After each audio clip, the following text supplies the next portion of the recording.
Good bye இண்டியான்னு ஜாலியாக சொல்லிட்டு கிளம்புறாங்க. இனி நம்ம வாழ்க்கையே வேறு நினச்சி போயிருக்கலாம் அந்த குடும்பம். இவங்க ஏர் ஹோஸ்டர்ஸ் பார்த்திங்கன்னா மணிப்பூர் மாநிலத்தை சேர்ந்தோம். அவங்க அந்த மாநிலத்திலேருந்துலாம் நீங்கள் நினச்சி கூட பார்க்க முடியாது. MEA ஸ்போக் பர்சன் வந்து ப்ரெஸ் மீட் கொடுக்குறப்போ இந்த விபத்தை பற்றி பேசுகிறப்போ ஒரு சிரிச்சுக்கிட்டே பேசினது ஒரு மிகப்பெரிய சர்ச்சையாக போயிட்டு இருந்தது. நீ ரூம்குள்ளே கூட்டிகிட்டு கூட சிரிச்சிக்கோ. நீ ட்விட்டரில் பாருங்கள், அவர் வந்து பார்க்குறது, அப்படி கை நீட்டுறது எல்லாத்தையும் வீடியோ பண்ணி அதை ரீல்ஸ் மாதிரி மாற்றி நமக்கு ஒரு பெரிய சாபக்கேடாக இது மாறிட்டுருக்குது. பொது வாழ்க்கையில் வந்துட்டு இவர்கள் எல்லாமே ஷூட்டிங் நடத்திட்டு இருக்குது. நம்ம தங்கத்துக்கோட விலை உயர்ந்தது இருக்குல்ல, பிளாட்டினம், அது இதெல்லாம் வச்சு தான் அந்த பாக்ஸில் வந்து இதெல்லாம் தயாரிக்கிறாங்க. அந்த பாக்ஸ் வந்து எப்படிப்பட்ட அழுத்தத்தை, எப்படிப்பட்ட தீ, என்ன தீ, எவ்வளோ டெம்பரேச்சர் எது இருந்தாலும் பாதிக்காத அளவுக்கு பல்வேறு வகைகளில் அதை வந்து ஒரு உறுதிமிக்க ஒரு இது தயாரிக்கிறாங்க. அந்த கருப்பு பெட்டி கிடைச்சாதான் என்ன நடந்தது. இந்த இன்வெஸ்டிகேஷன் வந்து எப்படி நடக்கும்னா, இந்தியன் கவர்மெண்ட்டும் ஒன்று பண்ணும், போயிங் நிறுவனம் ஒன்று பண்ணும் அப்படின்னு. ஏன்னா இன்சூரன்ஸு மற்ற விஷயங்கள்லாம் அவங்களுக்கு பெரிய சிக்கல். கம்பெனி பேர் ஒன்று இருக்குல்ல, கிரெடிபிலிட்டி, இது அதற்காக அவங்க என்ன பண்ணுவாங்கன்னா, விபத்து விமானத்தினால இல்லை, தயாரிப்பில் இல்லை அப்படின்னு நிரூபிக்கிறதுக்கான வேலையை. இந்த சம்பவம் வந்து நடந்ததுக்கப்புறமா வந்து நரேந்திர மோடி அவர்கள் வந்து ராஜினாமா பண்ணணும். அரியலூர் ரயில் விபத்து நடந்த பொழுது லால் பகதூர் சாஸ்திரி ராஜினாமா பண்ணார். சுப்பிரமணிய சாமி கேட்குறாரு, இவர் அந்த இடத்துல இருந்தால் பண்ணுவாரான்னு கேட்டால் பண்ண மாட்டார். அவர் ஏன் பாஜகவில் எடுத்தாங்கன்னு தெரியல. அவர் எடுத்ததுலேருந்து தமிழ்மண் நேயர்களுக்கு வணக்கம். இன்று நம்முடன் இருப்பது மூத்த பத்திரிகையாளர் முத்தலீஃப் அவர்கள். வணக்கம் சார். வணக்கம். அகமதாபாத்தில் நடந்த இந்த ஏர் இந்தியா விமான விபத்து வந்து ஒரு மிகப்பெரிய அதிர்ச்சியை உண்டாக்கியிருக்கு எல்லாருக்குமே. இந்த விபத்தை நீங்கள் எப்படி சார் பார்க்குறீங்க? அந்த விபத்து வந்து கிட்டத்தட்ட அதற்கு முன்னாடி ஒருத்தர் வீடியோ கூட போட்டிருக்காரு. அந்த டெல்லியிலேருந்து அகமதாபாத் வந்திருக்கு அந்த விமானம். அதில் பல சின்ன சின்ன குறைபாடுகள் இருக்குதுன்னு, வசதி குறைவுகள் இருக்குது அப்படின்னு. ஏர் இந்தியா மேலே அடிக்கடி இந்த மாதிரி குற்றச்சாட்டுலாம் சொல்லுவாங்க. அப்புறம் டாட்டாக்கு மாறிச்சு. ஆனால் இந்த விமானம் வந்து கிட்டத்தட்ட 11 வருஷம் தான் அந்த விமானத்துடைய வயசு. 2011, 6 வருஷம் 7 வருஷம் தான் அதோடைய வயது. ஃபஸ்ட் டைம் இந்த ட்ரீம் லைனர்னு பேர், ஃபஸ்ட் டைம் இந்த டைப் விமானம் விபத்தில் சிக்குதுன்றாங்க. விமான விபத்துகள் இப்படி தான் நடக்கும், அப்படி தான் நடக்கும்னு யாரும் நம்ம கணிக்க முடியாது. மற்ற இதுனால் நீங்கள் தரையிலேயே இருக்கும், ஏதோ ஒரு வகையில் தவிர்த்துடலாம் இதுன்னு. இது வானத்தில் பறக்கிறது. இங்கேருந்து லண்டன் புறப்படும் போது டேங்க் ஃபுல் தான். அந்த விமானம், அந்த எரிபொருள் வந்து பெட்ரோல், ஆர்டினரி பெட்ரோல் மாதிரி இது மாதிரி கிடையாது. அப்போ ஃபுல் டேங்க்கில் லண்டனுக்கு புறப்பட்டு கிட்டத்தட்ட 11 மணி நேரம் 14 மணி நேரம் என்னமோ அந்த ட்ராவலு. அப்படி போகிற ஒரு விமானம் கிளம்புன உடனே ஏதோ ஒரு வகையில் ஸ்டக் ஆகி எழும்ப முடியாமல் ஒரு 650 அடி ஹைட்லேருந்து மீண்டும் தரையில் அதனுடைய இது இல்லை.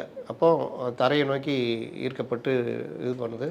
விமானி அந்த மேடேன்னு சொல்லி அடுத்து அவர் என்ன மேடேன்றது வந்து ஆபத்தில் இருக்கிறோன்றதுக்கான ஒரு சமிஞ்சை, அது சொல்லிவிட்டு அதுக்கப்புறம் என்னன்னு சொல்லுவாங்க, இவங்க இன்ஸ்ட்ரக்ஷன் கொடுப்பாங்க, ஏதோ ஒன்று நடக்கும். அப்படி எதுவுமே சொல்ல முடியாத அளவுக்கு அடுத்த குறிப்பிட்ட நீங்கள் அந்த இது சிசிடிவி பார்க்கலாம். ரன்வேல ஏறி அப்படியே போய்கிட்டு இருக்கிற மாதிரி தெரியும், அப்படியே கீழே அப்படியே போய் அந்த பில்டிங்கில் விழுந்துடும். அங்கேயே அந்த மாணவர்களும் அடிபட்டிருக்காங்க, பலர் காயமடைந்தார், சிலர் இறந்து போனதாகவும் தகவல், அது தெரியல, உறுதிப்படுத்தாது. அப்போ அந்த காலேஜ் உடைய அந்த இதில் ஹாஸ்டலில் விமானம் போய் விழுந்தது. அதில் உடனடியாக எரிபொருள் இது வெடித்து தீப்பற்றி யாருமே கிட்டத்தட்ட கறிக்கட்டையாக தான் பாடி எடுத்துகிட்டு போனாங்க. யாருடைய உடலும் அடையாளம் காண முடியாது. DNA டெஸ்ட் நடத்தி தான் இதுதான் அவங்க பாடின்னு சொல்லிட்டு கொடுக்குற நிலமை தான். இவர் ஒருத்தர் எப்படி தப்பிச்சார்னா, அந்த இடத்துல விழுந்து உடையும் பொழுது அவர் சீட்டு பிச்சுக்குது. அந்த கேப்பில் அவர் கீழே எமர்ஜென்சி எக்ஸிட் வழியாக கீழே விழுந்துடுறாரு. ஏதோ தப்பிச்சிருக்காரு. அவர் பெரிய ஒரு விஷயம் அது. நீங்கள் அவர் உலக அதிசயத்தில் ஒன்றும் சொல்லலாம். விமான விபத்து இது போல் நடந்ததில் ஒருத்தர் தப்பிக்கிறாருன்னா அது உலக அதிசயங்களில் ஒன்று. அது ஒரு விஷயம். ரெண்டாவது, இந்த விபத்தில் முன்னாள் முதலமைச்சர் கிட்டத்தட்ட 7 ஆண்டுகள் முதல்வராக இருந்தவர். அதாவது மோடிக்கு பிறகு இவங்க ஒரு லேடி ஒருத்தங்க இருந்தாங்க, அதற்கு பிறகு இவர் வந்தார். அப்போ அதுலேருந்து ஒரு 7 வருஷம் இருந்தார் அவர். அவரும் நேற்று அந்த விமான விபத்தில் இறந்துருக்காரு. அதாவது சோகம், மிகப்பெரிய சோகம். நம்ம நாடு முழுவதுமே பார்க்குறது. ஒரு குடும்பம் பார்த்திங்கன்னா 6 வருஷமாக அவர் அங்கே டெக்னிக்கலாக இதில் சாஃப்ட்வேர் சைடில் பெரிய ஆளாக இருக்கார். குடும்பத்தை கூப்பிட்டு போகணுன்னு 6 வருஷமாக ட்ரை பண்ணி அப்போ தான் பர்மிஷன் கிடச்சி, அதாவது மொத்தமாக அங்கே குடியேறதுக்கு ஃபேமிலியோடு கிளம்புறாரு. 2-3 குழந்தைகள், மனைவி அதோட கடைசியாக செல்ஃபி எடுத்து வீட்டுக்கு அனுப்பியிருக்காரு. பார்த்தா அந்த ஃபேமிலி அதோட போச்சு. அப்போ இந்த மாதிரி ஒரு இங்கிலாந்து பயணிகள் 2 பேர் குட் பை இண்டியான்னு போட்ட இந்த மாதிரி பல காட்சிகள் வரலாற்று பல விஷயங்கள் வந்துக்கிட்டு இருக்குது. அதனால் இந்த விமான விபத்துன்றது மிகப்பெரிய சோகம், யாராலும் தவிர்க்க முடியாது. அந்த கருப்பு பெட்டி கிடைச்சாதான் என்ன நடந்தது அப்படின்ற ஒரு கரெக்ட் வெர்ஷன் கிடைக்கும், எதனால் இந்த விபத்துன்னு. இது இல்லாமல் சர்வதேச லெவலில் இதற்கான விசாரணைகள் நடக்கும். அந்த விமான விபத்துக்காகவே ஒரு இது இருக்கும், அதில் என்ன வகையில் நடந்ததுன்னு. அதை பற்றி டாக்குமெண்ட்ரிலாம் இருக்குது, நீங்கள் நேஷ்னல் ஜியோகிராஃபிக் சேனல்லாம் பார்க்கலாம். விமான விபத்துக்கள்லாம் எப்படி நடக்குது, அதுக்கான ஒரு குழு இன்வெஸ்டிகேஷன் பண்ணுவாங்க. ஒரு விமான விபத்து ஒரு சாதாரண ஒரு நட்டு அது சரியாக டைட் பண்ணாமல் அது லூஸ் ஆகி அதனால் மிகப்பெரிய விபத்து. அதனால் விமான விபத்து எப்படி நடக்கும், இதுதான் காரணம்லாம் நீங்கள் கண்டறியவே முடியாது. டெல்லியிலேருந்து அகமதாபாத் சாதாரணமாக அந்த விமானம், அதற்கு பிறகு லண்டன் புறப்படுதுன்னா எல்லா சோதனைகளையும் நடத்திட்டு தான் அந்த விமானத்தையும் எடுப்பாங்க. ஏதாவது ஒரு சின்ன பிரச்சனை இருந்தால் கூட எடுக்க மாட்டாங்க. அந்த மாதிரி ரத்தானதெல்லாம் நம்ம பார்த்துருக்கோம். அப்போ இவ்வளோலாம் பண்ணிவிட்டு எடுத்த விமானம் கிளம்புன கொஞ்ச நேரத்தை கீழே விடுதுன்னா என்ன காரணன்றது இன்வெஸ்டிகேஷனில் தான் தெரியும். பல விமான விபத்துக்கள் நடந்திருக்கு. ஆனால் இந்த விபத்து ஒரு மிகப்பெரிய விபத்தாகவே எல்லாருமே எடுத்திருக்காங்க. அந்த பிளாக் பாக்ஸ் மட்டும் எப்படி இவ்வளோ பெரிய ஒரு விபத்தில் தப்பிச்சு வெளியே வந்துடும்? இந்த பிளாக் பாக்ஸுன்றது கிட்டத்தட்ட ஆரஞ்சு கலரில் தான் இருக்கும். அது பேர் தான் பிளாக் பாக்ஸு. அது இதற்காகவே பிரத்யோகமாக தயாரிக்கப்படுறது. 50களில் தான் இதை கண்டுபிடிக்கிறாங்க. 56ல் ஒரு விஞ்ஞானி இந்த பிளாக் பாக்ஸ், ஏன்னா விமான விபத்துகளில் என்ன நடக்குதுன்றது அந்த பிளாக் பாக்ஸ் மூலிமா தான் நமக்கு ஆதாரமாக கிடைக்கும். ஏன்னா ஒரு விமானம் விழுதுன்னா பல ஆயிரம் அடி உயரத்துலேருந்து விழும்பொழுது நீங்கள் செதறிடும். விழுந்து அந்த செதறல் இருக்குல்ல, அது ஒரு 4-5 கிலோமீட்டருக்கு இருக்கும். அப்போ நீங்கள் விமானம் எப்படி விபத்து நடந்தது, கடைசி நேர சம்பாஷணை என்ன காரணம், என்ன பேசிக்கிட்டாங்க பைலட்டுகள், அதில் இருக்கிறது அது ரெக்கார்ட் ஆகும். அதில் அப்படி இருக்கிற அந்த பிளாக் பாக்ஸ் இது மாதிரி ஒரு 10,000 அடி 15,000 அடி 50,000 அடி உயரத்துலேருந்து விழுது. விமானம் விழுந்த உடனே வெடித்து தீப்பற்றி இது விழுந்த உடனே செதறது, இதுக்கெல்லாம் தாங்கக்கூடிய ஒரு பாக்ஸ் அதில் தயாரிக்கணுன்றது ஆராய்ச்சியில் ஈடுபட்டு தயாரிக்கப்பட்ட ஒன்று. அதில் இருக்கிறதுலே கடினமான உலோகம், அந்த இது சொல்லுவாங்கள்ல, தங்கத்துக்கு கூட விலை உயர்ந்தது இருக்குல்ல, பிளாட்டினம், இதெல்லாம் வச்சு தான் அந்த பாக்ஸில் இதெல்லாம் தயாரிக்கிறாங்க. அந்த பாக்ஸ் எப்படிப்பட்ட அழுத்தத்தை, எப்படிப்பட்ட தீ எவ்வளோ டெம்பரேச்சர் எது இருந்தாலும் பாதிக்காத அளவுக்கு பல்வேறு வகைகளில் அதை ஒரு உறுதிமிக்க ஒரு இதை தயாரிக்கிறாங்க. விமான விபத்தில் நடந்தவுடனே முதல்ல அதை தான் தேடுவாங்க. அந்த பிளாக் பாக்ஸ் கிடைச்சாதான் என்ன காரணம்னு எடுக்க முடியும். அதை எடுத்து அதற்கு பிறகு அதில் என்னென்ன இருக்குன்றதை எடுத்து அதை ரெக்டிஃபை பண்ணி கொண்டு பண்ணுறதுக்கு ஒரு 10-15 நாள் ஆகும். அப்போ அதில் தான் உங்களுக்கு விமானிகள் கடைசியாக என்ன மனநிலையில் இருந்தாங்க, என்ன பேசுனாங்க, விமானம் என்னென்ன பிரச்சனைகளை சந்தித்தது, என்னென்ன டெம்பரேச்சர் பிரச்சனையா இல்லை எங்கே இது அப்படின்றது ஏதோ ஒரு வகையில் அதில் உங்களுக்கு ஒரு தகவல்கள் கிடைக்கும். அதிலேருந்து இன்வெஸ்டிகேஷன் போகலாம். இல்லை அதில் கிடைக்கிறதே முழு இன்வெஸ்டிகேஷனை முடிச்சு வைக்கிற விஷயமாகவும் இருக்கலாம். அதனால் பிளாக் பாக்ஸுன்றது ரொம்ப முக்கியம். இப்போ வரைக்கும் கிடைக்கலன்னு நினைக்கிறேன். சாதாரணமாக இங்கே விழுந்ததுலேயே இது வரைக்கும் கிடைக்கலன்னா, ஒரு பெரிய கிரவுண்டில் ஒரு காடுகளில் போய் விழுந்தால் யோசிச்சு பாருங்கள், பல மாதங்களுக்கு வாரங்கள் கூட ஆகும் தேடி எடுக்கிறதுக்கு. ஏன்னா ஒவ்வொருத்தவங்களும் ஒவ்வொரு காரணங்களை சொல்கிறாங்க. அந்த பிளெயினில் இருக்க வெயிட்னால கண்டிப்பாக ஒருத்தருமே உயிர் பழைக்க முடியாது அப்படின்னு சொல்லியிருந்தாங்க. அதே மாதிரி ஃபியூவல் அதிகமாக ஒயிட் பெட்ரோல் அதிகமாக இருக்கிறதுனாலையும் அந்த பிரச்சனைகள் நடந்திருக்கு அப்படின்னு சொல்கிறாங்க. என்னதான் சார் காரணம்? இந்த பிளாக் பாக்ஸ் கிடைச்சாதான் கண்டிப்பாக தெரியும். பெட்ரோல் அதிகமாக இருந்தது காரணம்லாம் அந்த மாதிரி யாரும் சொன்ன மாதிரி தெரியல எனக்கு. ஒரு விமானம் எவ்வளோ தூரம் பயணிக்கிறது எல்லாம் வச்சு தான் அந்த ஃபியூவல் மற்றதெல்லாம் முடிவு பண்ணுவாங்க. ஃபியூவல் திடீர்னு ஒரு அவசரமாக கிளம்புன உடனே இறங்க வேண்டியிருக்கு அப்படின்னா ஃபியூவலை குறைக்கிற வேலையை பண்ணுவாங்க. ஏன்னா அதனால் அந்த எமர்ஜென்சி லேண்டிங்கில் பிரச்சனை வருமா அப்படிலாம். அப்போ அதுக்கு வானத்தில் சுற்றுறது, இல்லை ஃபியூவலை இது பண்ணுறது, அந்த மாதிரி வேலைலாம் பண்ணுவாங்க. இப்போ அதெல்லாம் இதை ஒரு காரணமாக நம்ம சொல்ல முடியாது. ஆனால் விமானம் இந்த விபத்தில் உடனடியாக வெடித்து தீப்பற்றி இந்த அளவுக்கு ஆனதுக்கு டேங்க் ஃபுல்லு தானே. இங்கேருந்து லண்டன் அவ்வளோ தூரத்துக்கான எரிபொருளோட தானே போயிருப்பாங்க. கிளம்பின்னா உங்களுக்கு ஒரு 10-15 செகண்டில் அந்த விபத்து நடக்குது. அப்போ அது ஒரு முக்கிய காரணம். அது காரணம் விமானம் விழுந்தா பிறகு ஏற்படுற இது காரணிகளில் அது ஒன்று. ஆனால் காரணம் வந்து ஃபியூவல் தான்றதை சொல்ல முடியாது. விழுந்ததுனால அவ்வளோ டேங்க் ஃபுல்லு, அதனால் விழுந்தால் வெடித்து தீப்பற்ற தான் செய்யும் அப்படின்றது இது. அதுக்கப்புறம் ஓவர் வெயிட்டு அதெல்லாம் அந்த மாதிரிலாம் இல்லை. இன்றைக்கி அந்த ஏவியேஷன் இதெல்லாம் வந்து வேறு லெவல் போயிட்டாங்க. அதனால் எல்லா விஷயங்களுமே உங்களுக்கு பர்ஃபெக்டாக தான் இருந்து தான் கிளம்புவாங்க. இதையெல்லாம் மீறி இயற்கைக்கு ஒரு சக்தி இருக்குது. அது எதனாலன்னு கூட சொல்ல முடியாது. சமீபத்தில் ஒரு விமான விபத்து, ஏதோ ஒரு யூரோப் கண்ட்ரின்னு நினைக்கிறேன், பறவை வந்து ப்ரொப்பல்லரில் அடித்து அது இதாகிடும்.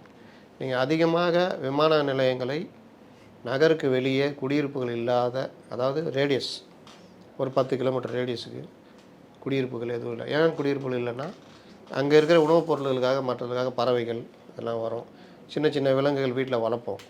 அதை இது பண்ணுறதுக்கு கழுகுகள், கொஞ்சம் ஹை லெவலில் பறக்கக்கூடிய பருந்து கழுகுகள் வரலாம்.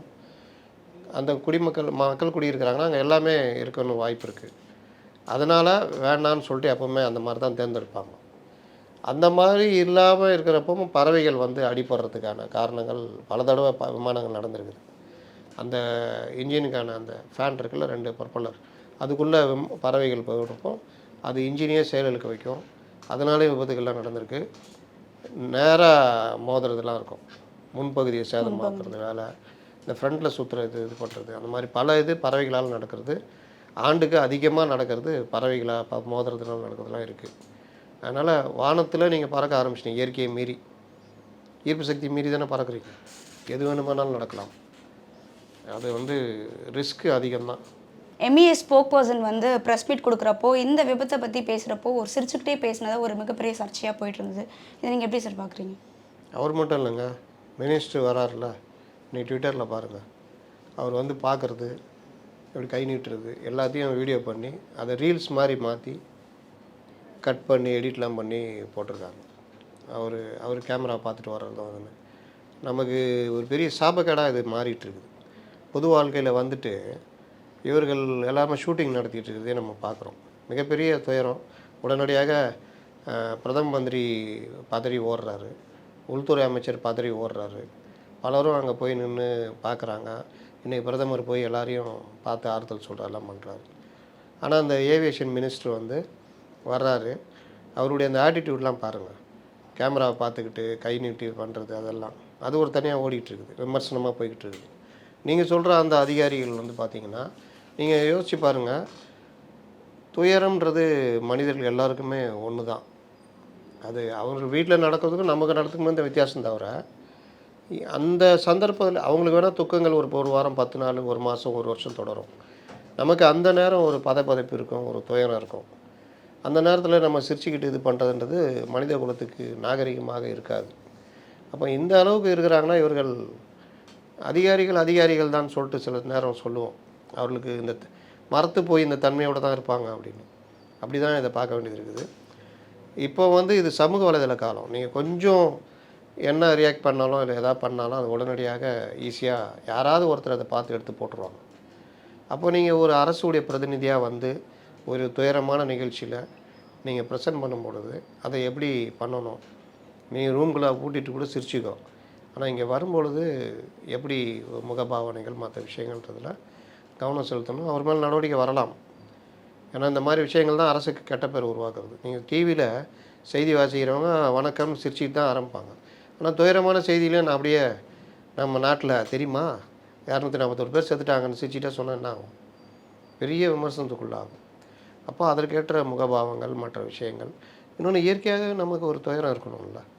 241 பேர் என்னென்ன கனவு கண்டாங்களோ, என்னென்ன லைஃப், ஒருத்தர் குட் பை இந்தியான்னு ஜாலியாக சொல்லிட்டு கிளம்புறாங்க. இதுக்கப்புறம் நம்ம இந்தியாவில் இல்லை, நம்ம அங்கேயே செட்டில் ஆகிறது பர்மிஷன் கிடச்சிச்சு, 3 பிள்ளைகளும் அங்கேயே படிக்கிறதுக்கான ஏற்பாடுகள்லாம் பண்ணியிருப்பார். இனி நம்ம வாழ்க்கையே வேறுன்னு நினச்சி போயிருக்கலாம் அந்த குடும்பம்.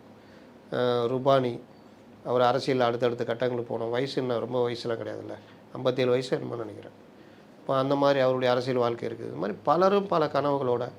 ஒரு பைலட்டு பார்த்திங்கன்னா, அந்த இவங்க ஏர் ஹோஸ்டர்ஸ் பார்த்திங்கன்னா மணிப்பூர் மாநிலத்தை சேர்ந்தவங்க. அவங்க அந்த மாநிலத்திலேருந்துலாம் நீங்கள் நினச்சி கூட பார்க்க முடியாது.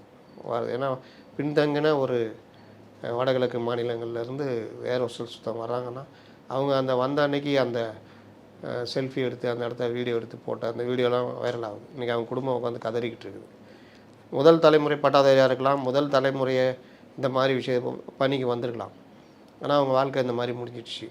இந்த மாதிரி பல துயரங்கள் கதைகள் ஒவ்வொருத்தருக்கு பின்னாடி இருக்கும். 241 பேருக்கும் பின்னாடி அவ்வளோ கதைகள் இருக்கும்.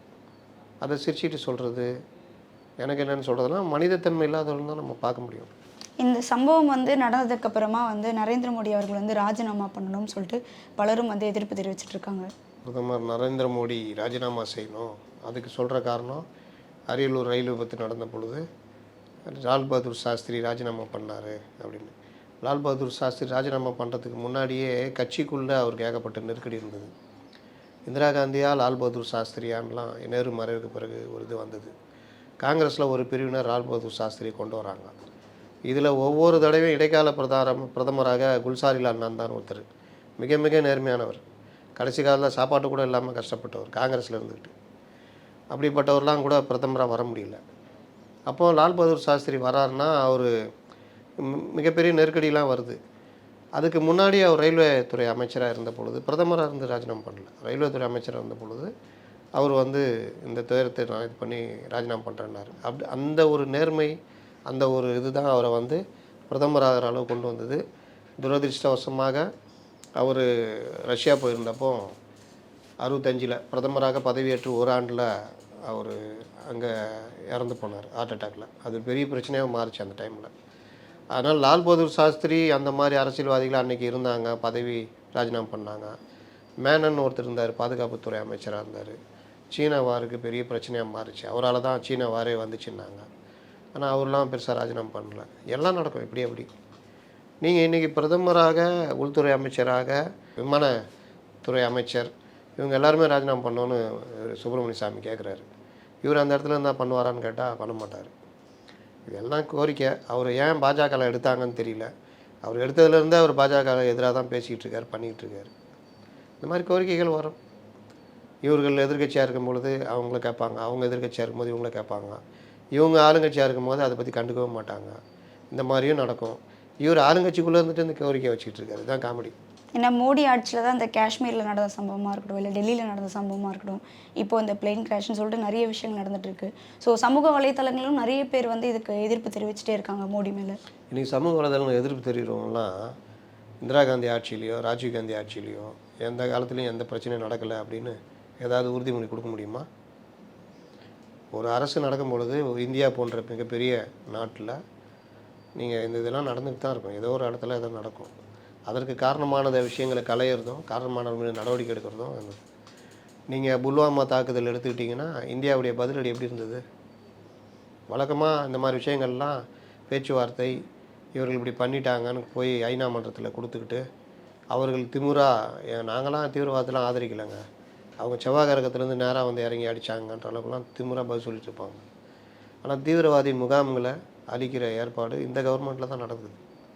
அது உண்மையிலேயே உலக நாடுகளே இன்றைக்கி, அதற்கு முன்னாடி உலக நாடுகள் மத்தியில் இவர்கள் பண்ணுறதை பற்றி ஒரு இதை கொண்டு போயிட்டாங்க, பிரச்சாரத்தை. தாக்குதலுக்கு பிறகும் பிரச்சாரத்தை கொண்டு போகிறாங்க. கிரே லிஸ்ட்டில் வைக்கிறதுக்கான ஏற்பாடும் 2018 இவங்க மேலே கொண்டு வந்துட்டாங்க. இப்போவும் கிரே லிஸ்ட்டில் வைக்கிறதுக்கான ஏற்பாடுகள் கொண்டு போகிறாங்க. இது எல்லாமே நீங்கள் வெளியுறவுத்துறையில் நம்மளுடைய மிகப்பெரிய வெற்றின்னு சொல்லலாம். பாஜக அரசு மேலே மாறுபட்ட கருத்து இருந்தாலும் இது போன்ற விஷயங்களில் நீங்கள் காங்கிரஸோடு கொஞ்சம் வேகமாக இருக்கிறாங்கன்னு சொல்லலாம். அதே மாதிரி தீவிரவாத முகாம்களை அழிப்பது ப்ளஸ்ஸு அவர்களை தாக்கினது, இதெல்லாம் வந்து மிகப்பெரிய ஒரு விஷயம். அதே மாதிரி அவர்கள் பதில் தாக்குதலை தடுத்தது, அதன் மூலியமாக நம்ம பெரிய வல்லமை மிக்கவர்கள்னு காமிச்சது உலக லெவலில் நமக்கு ஒரு பெரிய மரியாதையை கொடுத்துருக்கு. அதனால் இந்த டைமில் இதெல்லாம் நடக்கிறதெல்லாம் வச்சுக்கிட்டு ராஜினாமா பண்ண அது பண்ணுறதுலாம் வந்து இதெல்லாம் வர்றப்போ இதுதான் பிரச்சாரங்கள் தான். இந்த விபத்துக்கு அப்புறமா வந்து டாடா நிறுவனத்துக்கு ஒரு மிகப்பெரிய சரிவு உண்டாகியிருக்கு. அதே மாதிரி போயிங் நிறுவனம் மேலேயும் வந்து பல குற்றச்சாட்டுகளை வந்து வச்சுட்டு இருக்காங்க. இதுக்கு முன்னாடி அவங்களுடைய வேறு மாடல் பிளேன்ஸ் வந்து நிறைய ஆபத்துக்கள் ஏற்படுத்தியிருக்கு அப்படின்னு சொல்கிறாங்க. ஸோ இதெல்லாம் நீங்கள் எப்படி சார் பார்க்குறீங்க? போயிங் விமானம் மேலே ஏகப்பட்ட இது வந்தது உண்மை. அதுக்கு பிறகு அவங்க வந்து பல விமானங்களை திரும்ப வாங்கிட்டு மாடிஃபை பண்ணி பல இதெல்லாம் கொண்டு வந்தாங்க. விமான நிறுவனத்தில் இதான் நான் சொன்னேன்ல, இந்த இன்வெஸ்டிகேஷன் வந்து எப்படி நடக்கும்னா, இந்தியன் கவர்மெண்ட்டும் ஒன்று பண்ணும், போயிங் நிறுவனம் ஒன்று பண்ணும், டாட்டா தனியாக பண்ணும். இது இல்லாமல் நம்மளுடைய இன்வெஸ்டிகேஷன் ஏஜென்சி வேறு ஏதாவது வெளிநாட்டு சதி இருக்கா, தீவிரவாதி சதி இருக்கா, இந்த மாதிரி பல முனையில் இந்த விபத்துக்கான விசாரணைகள் நடைபெறும். போயிங் தனியாக அவர்களுடைய இன்வெஸ்டிகேஷன் ஆஃபீஸர்ஸ் போட்டு ரொம்ப இது என்ன காரணம், என்ன பிரச்சனை அப்படின்னு. ஏன்னா இன்சூரன்ஸு மற்ற விஷயங்கள்லாம் அவங்களுக்கு பெரிய சிக்கல். கம்பெனி பேர் ஒன்று இருக்குல்ல, க்ரெடிபிலிட்டி, இது அதற்காக அவங்க என்ன பண்ணுவாங்கன்னா, விபத்து விமானத்தினால இல்லை, தயாரிப்பில் இல்லை அப்படின்னு நிரூபிக்கிறதுக்கான வேலையை பண்ணுவாங்க. நம்மளும் இந்த விபத்து விமானத்துடைய இதுவா, இல்லை இந்த நிறுவனம் பராமரிக்கிறது இல்லை, இப்போ டாட்டா கிட்ட தான் ஏர் இண்டியா இருக்குது, அவர்களுடைய தவறா, இல்லை தீவிரவாதிகள் ஏதாவது சதி செய்யலா, இல்லை இது எல்லாம் மீறி எதிர்பாராமல் யாருமே கணிக்க முடியாமல் நடந்த தவறா, இந்த மாதிரி பல விஷயங்களில் அந்த இன்வெஸ்டிகேஷனில் வெளியே வரும்.